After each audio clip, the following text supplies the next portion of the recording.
Hey, wonderful people out there in grant writing, would be world land, wherever you may be. And this is Rodney Walker, Grant Center USA. Hope you are having a wonderful day. I'm having a great day.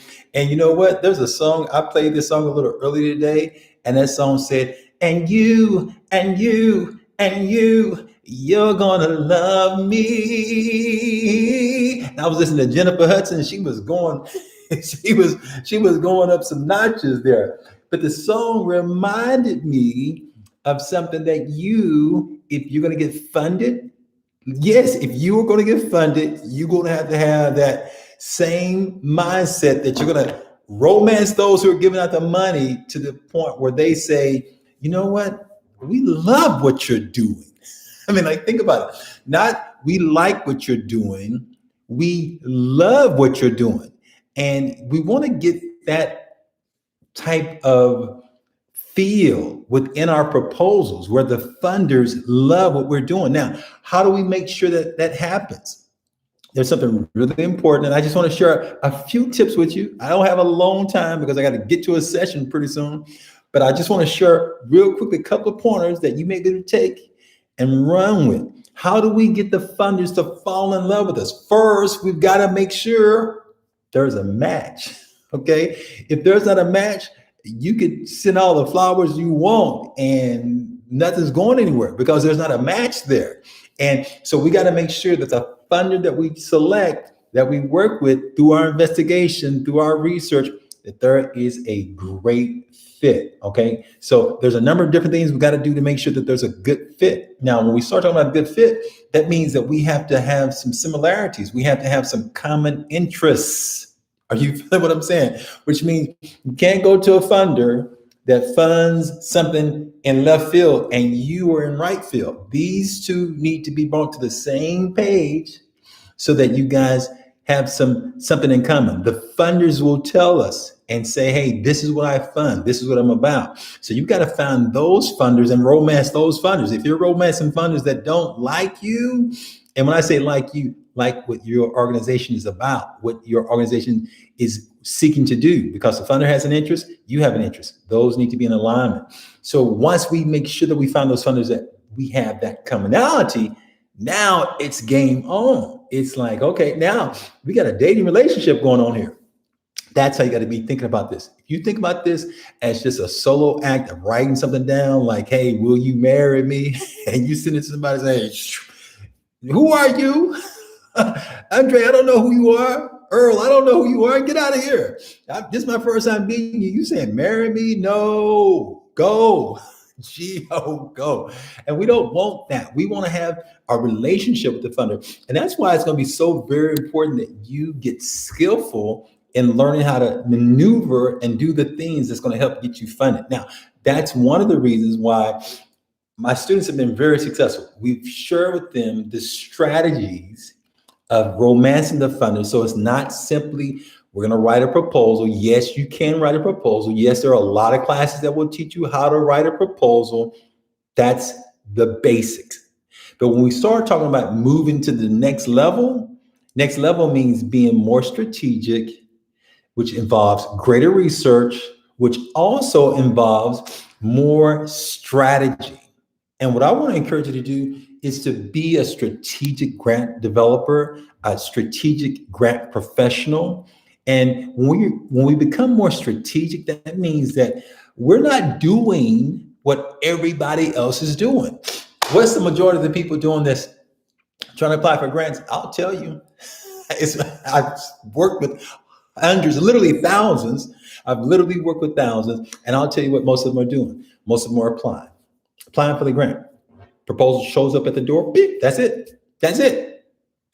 And then they hope and wish that they get funded. And what I'm encouraging you to do is to move beyond the hoping and the wishing stage and get to the strategizing stage. And when you get to this stage, now you're entering into the major leagues. Now, let me share with you a couple of tips, and then I'm going to have to go. I got some stuff to do. I know you think I just got time to just be doing these videos all day, but I got some other stuff I need to do as well. So we want to get the funder to get to the place where they're like, yes, we love what you're about.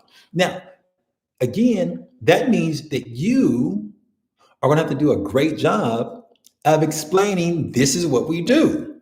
And it's going to have to be something that is awesome. Now, think about your program. Think about what you are currently seeking funding for.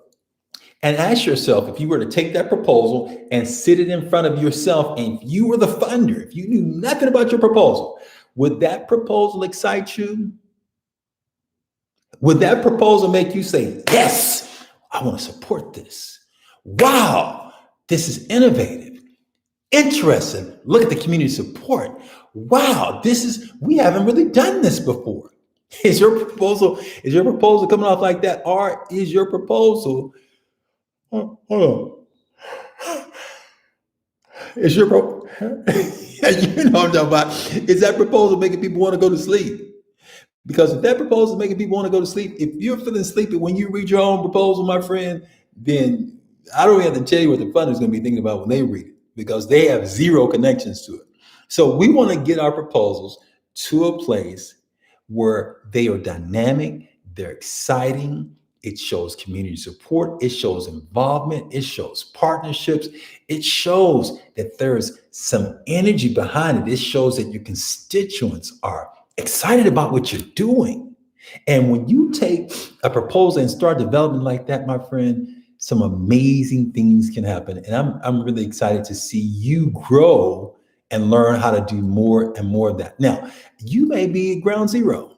I don't know where you're at in your stage. Maybe you've been doing this for a while. But again, remember, it doesn't matter if you've been doing this for a while. If you've been doing it at this level, we want to increase and go to the next level. That's why so many of my students have been so successful. And if you haven't had a chance to see, I love it, because I talked to two wonderful students today, and it was just heartwarming to see them. Two of them, I talked to them about a year and a half ago. Well, one about a year and a few months ago. And this person was hoping to be doing some things that she's now doing. She's now writing grants left and right, and got a chance to move to the city that she wants to move to, and doing a number of other things. And I just love it, because now she's getting closer to more of her purpose. Now, if you haven't had a chance to see people who started from ground zero and then go to 100 and get funded, go over to Wow, They Did It. Now, I'm telling you, you're going to go and see them.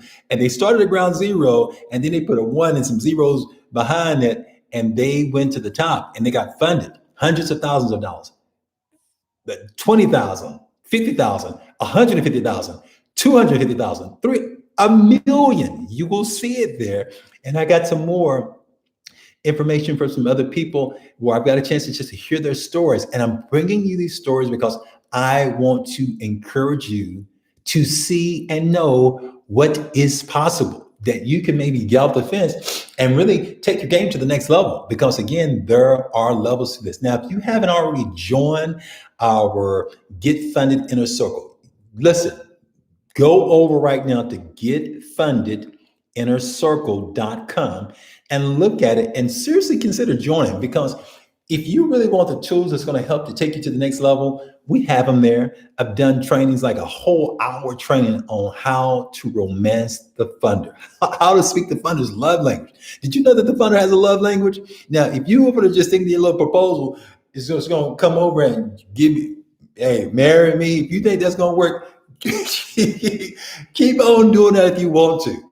But if you really want to get funded and you want to start taking this thing and being more strategic and learn how to send the flowers to the funder, metaphorically, of course, but how to get on their radar, stay on their radar, and begin to be in their space where they start taking you serious and really start directing dollars your way. There's an art to it. There's a science to it. And to get that in the circle is one of the ways that we do. One of the things I do to help you to achieve that goal. And we meet on the 4th Fridays of every month. Go check the information out. I gotta go, but thank you for your time. And if you found any of this information helpful, I want you to hit that like, and remember, subscribe. Yes, you subscribe. If you haven't subscribed, what are you waiting for? I'm waiting to see you. So, and hit that notification button, so as soon as something comes out, I can be able to connect with you soon. All right, all the best. Remember, be brave, be bold, be brilliant, take charge, and I will see you soon. Peace.